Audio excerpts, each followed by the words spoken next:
عزیز Nagar YouTube channel سے میں عزیز احمد خان اپنے چینل کا مقبول ترین پروگرام نگار خانہ لایا ہوں. اس پروگرام کے پروڈیوسر اور ڈائریکٹر جمال خان. ناظرین، فنکار ہماری تہذیبی زندگی کے سفیر ہوتے ہیں. ان کے رویے ہماری ثقافت کی آبیاری کرتے ہیں. ان کی آوازیں ہمارے سروں کو ایک نیا رنگ دیتی ہیں. لیکن اگر فنکار اتنا خوبصورت ہو کہ اس کے اندر باطن کا ایک خوبصورت اور دل آویز رنگ بھی موجود ہو اور اس کے نقوش وہ بھی دل موہ لیتے ہو، تو سوچیے کہ پھر عالم کیا ہوگا. آج ہمارے اسٹوڈیوز میں ایک ایسی خوبصورت شخصیت موجود ہے، فنکار ہیں، ایور گرین ہیں. انہیں کیا کہا جائے کہ وہ اداکار ہیں، گلوکار ہیں، صداکار ہیں، ہدایت کار ہیں. ہمارے اسٹوڈیوز میں موجود ہیں ریڈیو، ٹیلی ویژن اور فلم کے معروف آرٹسٹ فراز سلیم. میں نے پروگرام کے پروڈیوسر اور ڈائریکٹر جمال خان کی جانب سے خوش آمدید کہتا ہوں. بہت شکریہ. مجھے بہت خوشی ہوئی کہ آج آپ نے یہاں مدعو کیا اور انشاءاللہ آج مزہ آئے گا آپ سے گفتگو کر کے. فراز بھائی، آپ سے واقعی گفتگو کا مزہ مجھے بھی آئے گا، لیکن سوچ رہا ہوں کہ سلسلہ کلام کہاں سے شروع کیا جائے. اس سے پہلے کہ آپ کی فنی زندگی کا میں جائزہ لوں، ذرا یہ بتائیے کہ آپ کا تعلق ولیوں کے شہر ملتان سے ہے، اور اس فیلڈ میں جس کا میں نے ذکر کیا کیسے آئے اور کس طرح سے پھر اس فن کو پروموٹ کرتے. جی، ملتان سے ہی تعلق ہے. میڈ ان ملتان ہوں، اور جو سٹارٹ تھا میرا کریئر کا، جو سٹارٹ تھا وہ ریڈیو پاکستان ملتان سے ہے. اور وہاں سے بچوں کے پروگرام سے آغاز کیا، اور جو میرے براڈ کاسٹنگ میں استاد ہیں، اللہ ان کے درجات بلند فرمائے، سید قمر حسین، جنہوں نے مجھے مائک پر بولنا سکھایا، مجھے مائک سینس دی، وہ میرے سفر کا آغاز تھا. میں نے ایز اے چائلڈ سٹار محسن گیلانی صاحب کے ساتھ کام کیا، امتیاز تاج مرحوم کے ساتھ کام کیا، زاہد سلیم مرحوم کے ساتھ کام کیا. اور اس کے بعد پھر جب آگے نکلے تو پھر جو آج کے جو بڑے سٹارز ہیں، کوی صاحب ہیں، عرفان کھسٹ صاحب ہیں، عثمان پیرزادہ، عمران پیرزادہ صاحب، ان سب کے ساتھ کام کرنے کا موقع ملا. بس پھر یہ سفر آگے بڑھتا گیا، اور میں ریڈیو سے نکل کر ٹی وی کی طرف آیا، اس کے بعد لکھنے لکھانے کی طرف آیا، اور اس کے بعد پھر ڈائریکشن کی طرف آیا. فراز صاحب، آپ مجھے یہ بتائیے، آپ نے نام لیا قمر حسین کا، بہت بڑا نام سرود سحر کے حوالے سے، بعد میں وہ اسٹیشن ڈائریکٹر بھی رہے. ان سے آپ نے بہت کچھ سیکھا، اور وہ جو باتیں ہیں آپ کے باطن میں ان کا حسن آج بھی موجود ہے. لیکن یہ بتائیے کہ بچوں کے پروگرام سے نکل کے پھر جوانی کے پروگرام میں کب آئے؟ یہ کون سے سال کی بات ہے؟ یہ ہے جی 2006 کی بات. اچھا. جب اس وقت ملتان میں پہلا ایف ایم سٹارٹ ہوا، اور میرے دوست احباب نے مجھے بتایا کہ یار تم ریڈیو کرتے رہے ہو، تو ملتان میں ایک ایف ایم سٹارٹ ہوا ہے، دیکھو موبائل پہ بھی سنائی دیتا ہے، تو بڑے اچھے گانے چلتے ہیں، تم اس پہ کیوں نہیں ٹرائی کرتے؟ میں نے کہا یار پتہ نہیں ہے، میں وہاں جاؤں گا تو میری سلیکشن ہوتی یا نہیں ہوتی. تو انہوں نے کہا یار جاؤ ٹرائی کرو. مجھے پتہ لگا جس دن آڈیشنز تھے میں سب سے لیٹ پہنچا، اور مجھے ایک سائڈ پہ انہوں نے بٹھا دیا کہ آپ لیٹ آئے ہیں تو آپ بیٹھ جائیں، اینڈ میں آپ کو موقع دے دیں گے. تو اینڈ میں پھر میرے آڈیشن ہوا، تو الحمدللہ میں آڈیشن میں جو تھا میں کامیاب ہوا. انہوں نے مجھے سلیکٹ کیا، تو مجھے مارننگ سلاٹ دے دی گئی. وہاں سے 2006 سے میں نے اس ایف ایم کے کریئر کا سٹارٹ کیا، اور مارننگ شو سے میرا سٹارٹ تھا. تقریباً میں 8 سال ایف ایم سے منسلک رہا، اور تقریباً کوئی ٹائم سلاٹ ایسی نہیں تھی جس میں مجھے پروگرام کرنے کا موقع نہ دیا گیا ہو. میں نے ہر ٹائم سلاٹ میں ہی کیا. لیکن جو میرا سب سے ہٹ سیگمنٹ تھا وہ نائٹ شوز تھے، جو میری پہچان بھی بنی. غزل نائٹ کیا کرتا تھا میں، مسافت شب اس پروگرام کا نام تھا. پھر اس کے بعد ایک اور ایف ایم پہ میں موو کر گیا، وہاں پہ بھی مجھے نائٹ شو ملا. اور وہاں سے پھر مجھے 2 سال کے بعد ایک اور بڑا نام تھا سیٹلائٹ کا، انہوں نے اپنا ایک ایف ایم لانچ کیا ملتان میں، تو پھر مجھے وہاں سے پروگرام کرنے کا موقع ملا. لیکن یہ تھا کہ بیسک میری ٹریننگ ریڈیو سے تھی، چونکہ تو براٹ اپ، چونکہ جب آپ کو پتہ ہے کہ ریڈیو پاکستان ایک ایسا میڈیم ہے جو آپ کو باقاعدہ طور پر ایک سویلائزڈ ٹریننگ دیتا ہے، بالکل. تو میری بیس اچھی بن گئی. اور الحمدللہ جب میں نے ملتان سے لاہور جا کے بھی پرفارم کیا، میرے سینئر آرٹسٹوں کے ساتھ بھی گفتگو ہوئی، تو عرفان کھسٹ صاحب کے الفاظ تھے، بھائی لڑکے تمہارا کانفیڈنس بہت ہے، بڑا صاف بولتے ہو، تو میں نے انہیں بتایا کہ sir I have started my career from radio Pakistan Multan. تو کہتے ہیں ہاں ریڈیو کا بندہ ایسے ہی بولتا ہے. تو یہ چیز میرے بہت کام آئی. مطلب یہ سارا جو کچھ میں نے سیکھا تھا اپنے اساتذہ سے, جو ریڈیو سے میں نے سیکھا تھا, تو یہ چیز مجھے الحمدللہ مجھے آگے بڑھنے میں اس میں بہت مدد ملی. آپ کا فنی کیریئر کئی اطراف میں پھیلا ہوا ہے, ظاہر ہے اس کا جائزہ لینے کے لیے ہمیں مختلف کویسچنز بھی کرنے پڑیں گے. یہ بتائیں ٹیلی ویژن سے آپ کا رشتہ کب بنا؟ جی ٹیلی ویژن سے 2013 میں پہلا سیریل ایک جیو ٹی وی کا تھا جس میں مجھے فرسٹ ٹائم موقع ملا, اور مجھے ڈائریکٹر نے بتایا کہ آپ نے اچھی طرح تیار ہو کے آنا ہے, آپ کے سینز جو ہیں وہ سینئر ایکٹرز کے ساتھ ہیں. تو مجھے سیٹ پر جا کر پتہ لگا کہ میرے سامنے جو ہیں وہ موسٹ سینئر ایکٹر جن کا بڑا نام ہے قوی صاحب, وہ ہیں, اور ان کے ساتھ سمیع خان ہیں. اب قوی صاحب کو لیں تو ان کی تقریباً 50 سال کی اسٹرگل ہے, اور سمیع خان بھی ٹھیک ٹھاک سینئر ایکٹرز میں ان کا شمار ہوتا ہے جو کوئی 20-25 سال سے وابستہ ہیں ٹی وی سے. تو الحمدللہ میرا ایک ایکسپیرینس تھا ریڈیو کے حوالے سے. آپ کو تو پتہ ہی ہے کہ مطلب ریڈیو پہ 2 گھنٹے کا لائیو شو, اور اس کے بعد پھر کانسرٹس اتنے اٹینڈ کیے ہوئے تھے. تو وہ ہمارا تقریباً 3.5 منٹ کا سین تھا جو کہ 1 ٹیک میں ریکارڈ ہوا. اور اس میں ایک بڑا دلچسپ واقعہ میں آپ سے شیئر کرتا ہوں کہ جب میں گیا تو مجھے انہوں نے ایز اے بگنر ٹریٹ کیا, اس ڈرامے کے جو ڈائریکٹر تھے. لیکن جب انہوں نے میری سکلز دیکھیں اور وہ دیکھا کہ ایک ہی ٹیک میں اس بندے نے جو ہے وہ سین ریکارڈ کروایا, تو انہوں نے مجھے سائڈ پہ لے جا کے پوچھا کہ آپ کیا کرتے ہیں. تو میں نے انہیں ریڈیو کا بتایا, تو وہ اس بات سے بڑے امپریس ہوئے کہ بڑے ایکٹرز کے سامنے آ کے اکثر لوگ جو ہیں وہ گھبرا جاتے ہیں, تو ہمیں بہت ری ٹیکس کرنی پڑتی ہیں, لیکن آپ نے 1 ٹیک وہ سین کیا. That was my start. وہاں سے پھر مجھے کچھ اور چینلز کے ڈراماز بھی ملے, تو تقریباً سیٹلائٹ کے ملا کے تقریباً 24-25 ایسے پلیز ہیں جن میں نے ایز این ایکٹر کام کیا. وہیں سے مجھے موقع ملا کام کو سمجھنے کا, سیکھنے کا. ایک نئی فیلڈ تھی کیونکہ ٹیلی کاسٹنگ اور براڈ کاسٹنگ میں فرق ہے. تو ٹیلی کاسٹنگ کے جو ایتھکس تھے مجھے پتہ لگے جب میں نے سینئر لوگوں کے ساتھ کام کیا. وہ ڈائریکٹرز بھی تھے, وہ لائٹ مینز بھی تھے, وہ پروڈکشن کے لوگ بھی تھے. تو وہاں سے بہت کچھ سیکھنے کو ملا مجھے, جو کہ میری اپنی جو پروفیشنل لائف تھی اس میں میرے لیے بہت ہیلپ فل ثابت ہوا. فراز صاحب یہ تو خیر بہت اچھی بات ہے, بلکہ ہمارے لیے ملتان کے لوگوں کے لیے عزت کی بات ہے. ہمارے شہر سے آپ گئے سفارتی سفیر کی طرح, کہ کوئی ہیزیٹیشن قوی صاحب جیسے ایک بلند پایہ اداکار کے سامنے آپ نے محسوس نہیں کی.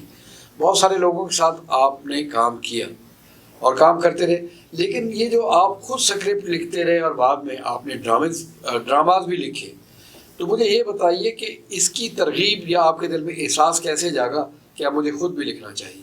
عزیز صاحب اس کی سٹوری کچھ اس طرح ہے کہ بچپن میں میری عادت ہوتی تھی ایک, اور وہ عادت کیا تھی کہ مجھے کوئی بھی کوئی بات کہتا تھا تو میں ہوا میں یوں لکھنا شروع کر دیتا تھا. صحیح.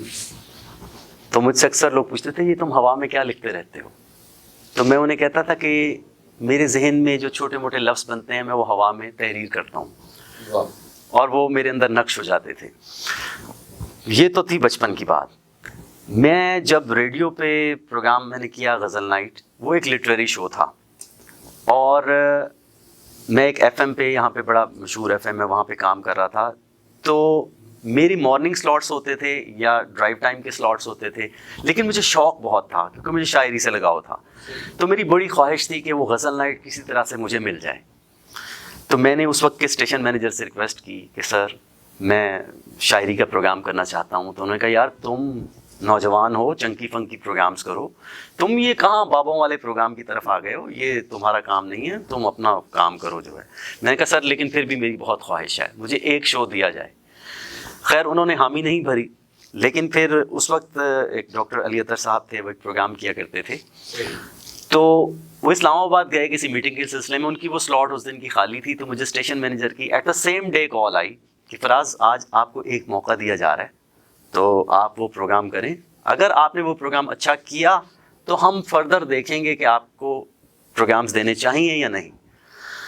اب میں نے وہ پروگرام سن رکھے تھے سارے, اور دوسرے اسٹیشنز کو بھی میں سنتا رہتا تھا.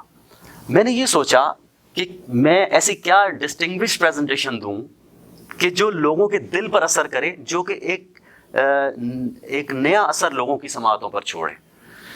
تو وہ جو 2-3 سال کی میری لسنرشپ تھی, میں نے اس کو ملحوظ خاطر رکھتے ہوئے پروگرام کو, فارمیٹ کو پراپرلی چینج کیا. جو بی جیز وہ یوز کر رہے تھے میں نے وہ B Gs background musics change کیے, جو پلے لسٹ وہ چلا رہے تھے میں نے وہ چینج کی, جو اسپیکنگ کانٹینٹ تھا میں نے وہ چینج کیا, اور کچھ سیگمنٹس ایسے تھے, یونیک سیگمنٹس, جو کہ کسی بھی ریڈیو اسٹیشن پر اس وقت اپلائی نہیں کی جا رہے تھے.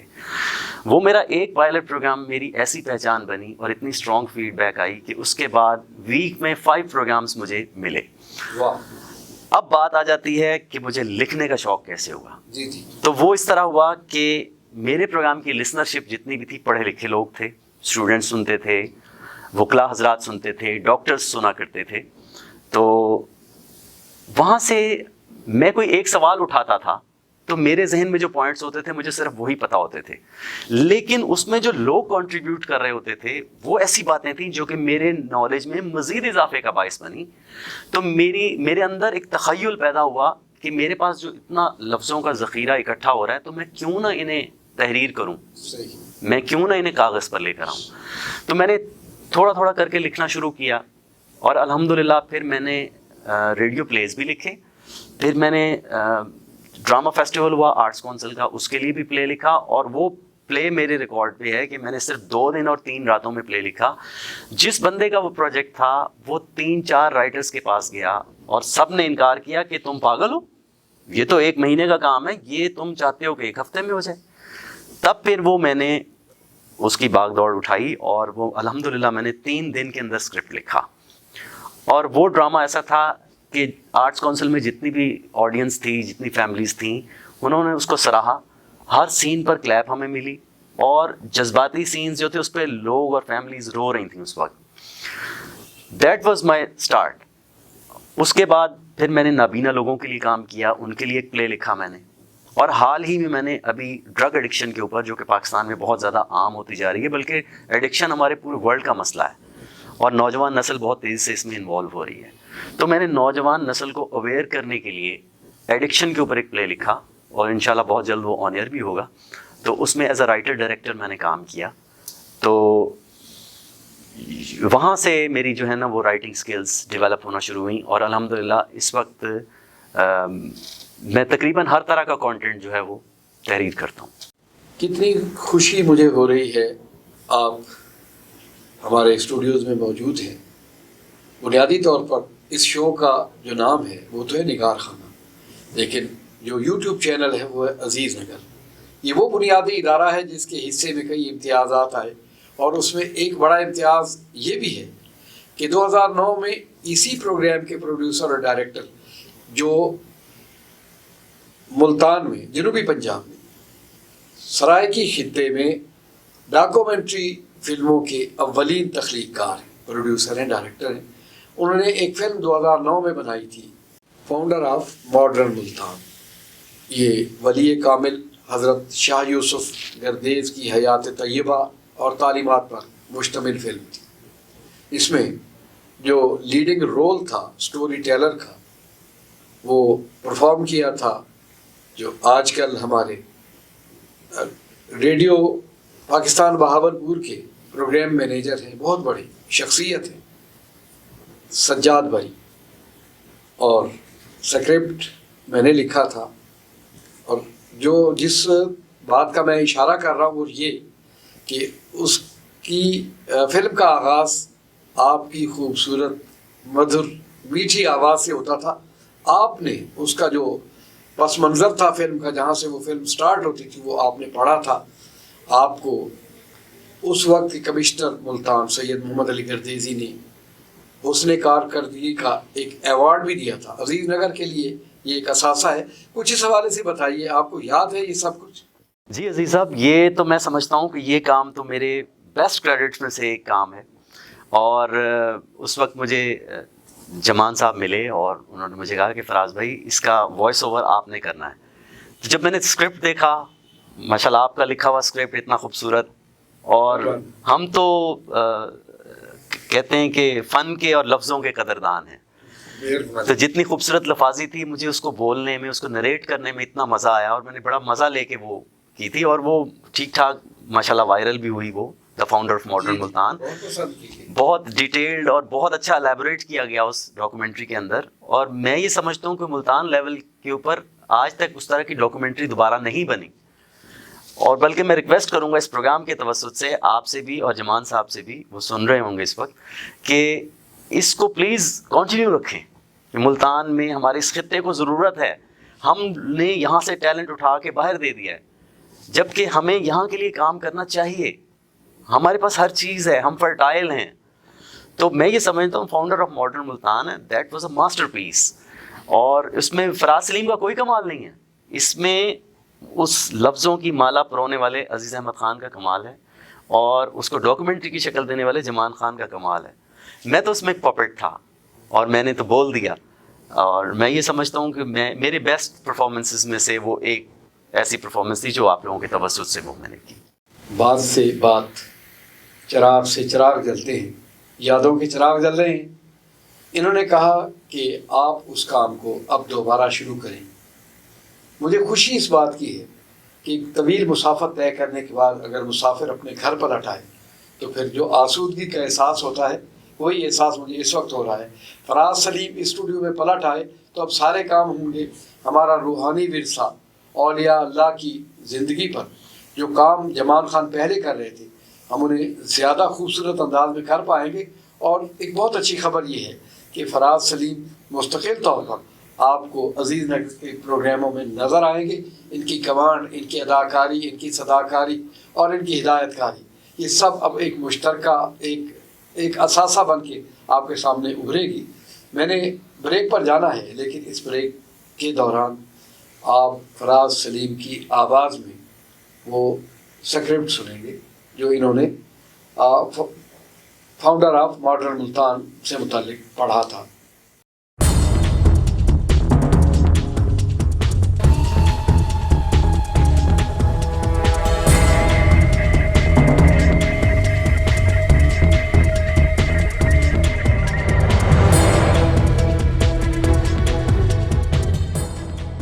صدیوں سے تاریخ کے سینے پر مسلسل آباد ملتان کا خطہ دنیا کی وہ قدیم ترین آبادی ہے جہاں انسان نے تہذیب و ثقافت اور علم و ہنر کا ابتدائی شعور حاصل کیا. قدیم کتابوں میں اس وقت اس شہر کا تذکرہ میسان کے نام سے ملتا ہے.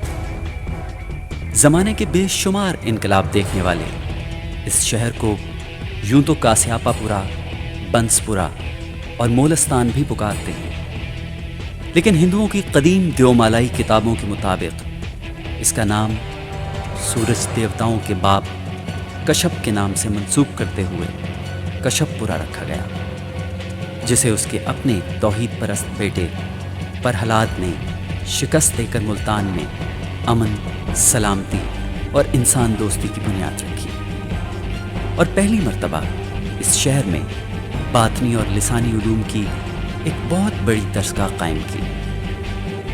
ہندوؤں کی ویدوں میں پائے جانے والے سورج دیوتاؤں کے تذکروں سے لے کر نفاذ اسلام تک اس شہر کے کئی نام بدلتے رہے, لیکن صدیوں کے اس سفر میں ملتان کے وجود کو ختم کرنے کی ہر کوشش ناکام ہوتی رہی, اور ملتان کی عظمت کے چراغ کو گل نہ کیا جا سکا. یہاں تک کہ اسلام کا اجالا پھیلنے کے بعد کئی صوفیہ کرام نے اس شہر کو اپنا مسکن بنا لیا, جن کی بدولت برصغیر میں روحانی علوم کا فیضان پھیلتا چلا گیا. سن 890 عیسوی میں عراق کے ایک دیہاتی باشندے حمدان قرمت نے ایک بنیاد پرست اور تشدد پسند فرقے کی بنیاد رکھی, اور مختلف اسلامی خطوں میں غلبہ حاصل کرنے کے لیے اپنے پیروکاروں کو چاروں طرف پھیلا دیا, یہاں تک کہ اپنے مخصوص عقائد کو دین کے نام پر نافذ کرنے کے لیے تشدد پسند کرامتیوں نے ملتان پر بھی قبضہ جما لیا. لیکن ملتان کی تاریخ کا مکمل احاطہ کرنے کے لیے ایک طویل ریاضت کی ضرورت ہے, کیونکہ ملتان کی تاریخ قدامت کی دھن میں لپٹی ہوئی ہے. ہزاروں سال سے جاگتے ہوئے ملتان میں کئی تہذیبوں اور مذاہب نے آنکھ کھولی, دریائے راوی اور چناب کے سنگم پر واقع یہ سرسبز و شاداب خطہ ابتدا ہی سے آسودگی و خوشحالی کا گہوارہ تھا۔ یہاں کے پرامن باشندے مظاہر فطرت اور فنون لطیفہ سے پیار کرنے والے تھے۔ ملتان میں دولت کی فراوانی کی وجہ سے اسے سونے کا گھر بھی کہا جاتا تھا، اور اسی دولت کو لوٹنے کے لیے سکندر اعظم سے لے کر افغان حکمرانوں تک ہر تالے آزما نے ملتان پر لشکر کشی کی، اور یہ شہر صدیوں تک بیرونی حملہ آوروں کے گھوڑوں کی ٹاپوں سے گونجتا رہا۔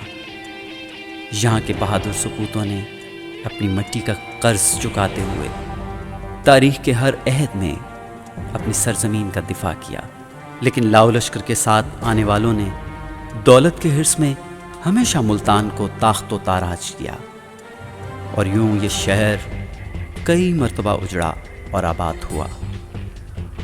طلوع اسلام کے 300 سال بعد کرامتیوں کی یورش کی وجہ سے یہ شہر ایک بار پھر کھنڈر بن گیا، اور بالآخر ایک ولی کامل حضرت سید ابو الفضل جمال الدین محمد شاہ یوسف گردیز نے خاک کے ڈھیر سے ایک بار پھر اس شہر کو ازسر نو آباد کیا، اور مستند تاریخی روایات کے مطابق حضرت شاہ یوسف گردیز ہی جدید ملتان کے بانی ہیں۔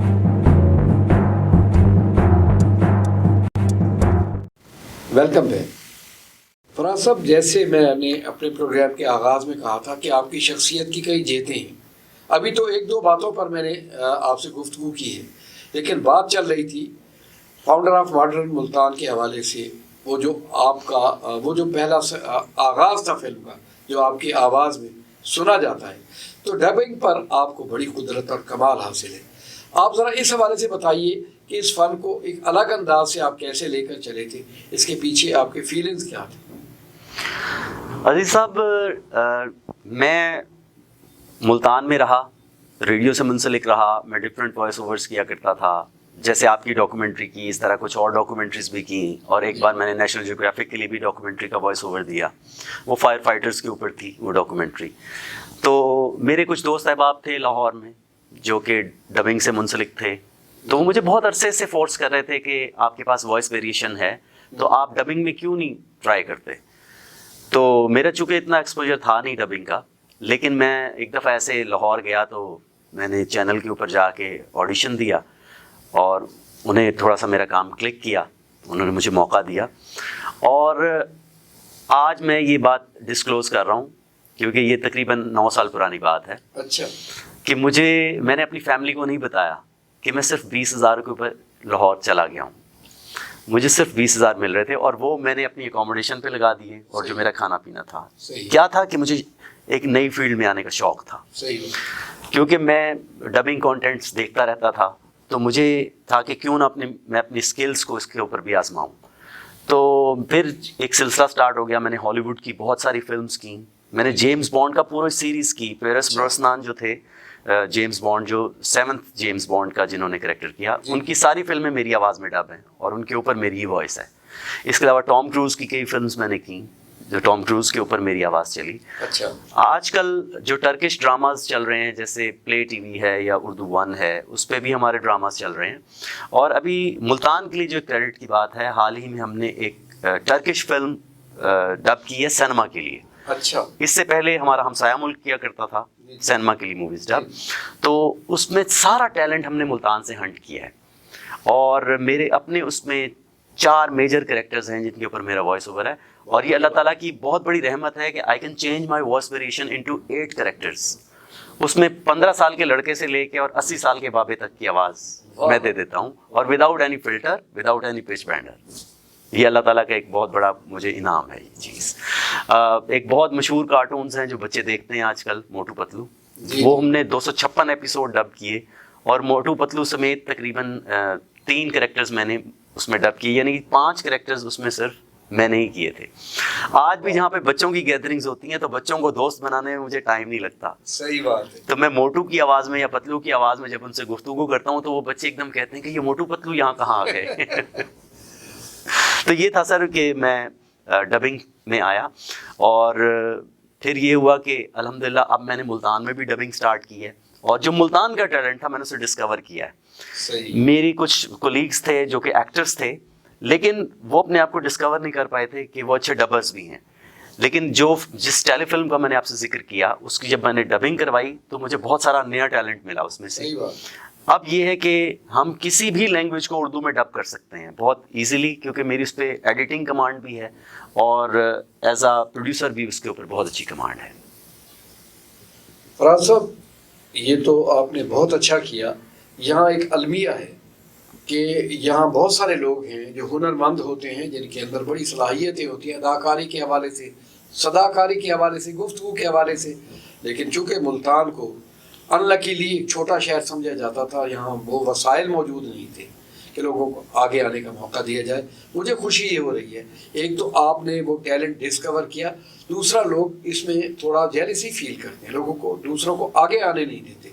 آپ نے ایک بڑا اچھا اقدام کیا کہ انہیں ساتھ لے کر چلے. آپ نے دل جیتے ہیں اور ناظرین کے دل بھی آپ نے یقیناً جیت لیے ہیں.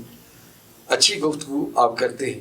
اچھا, تھوڑا یہ بتائیے کہ آپ ڈائریکٹر بن گئے, آپ نے پھر پروگرامز کیے, ڈرامے کیے, ان کو ڈائریکٹ کیا, تو یہ ٹیلنٹ آپ میں کس طرح سے گرو ہوتا رہا؟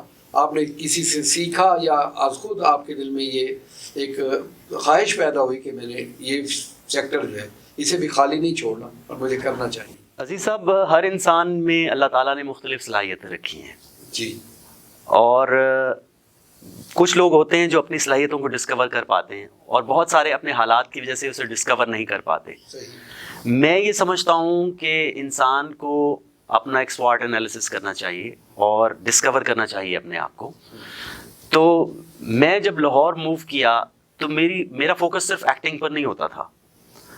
مطلب میرے ریکارڈ پہ یہ چیز ہے کہ میرے ڈائلاگز میں کبھی اپنے ڈائلاگس کی وجہ سے میں نے ری ٹیکس نہیں کروائی تھیں, اچھی طریقے سے ڈائلاگز میرے تیار ہوتے تھے. تو پھر میرا فوکس جو ہے وہ ہر چیز کے اوپر ہوتا تھا.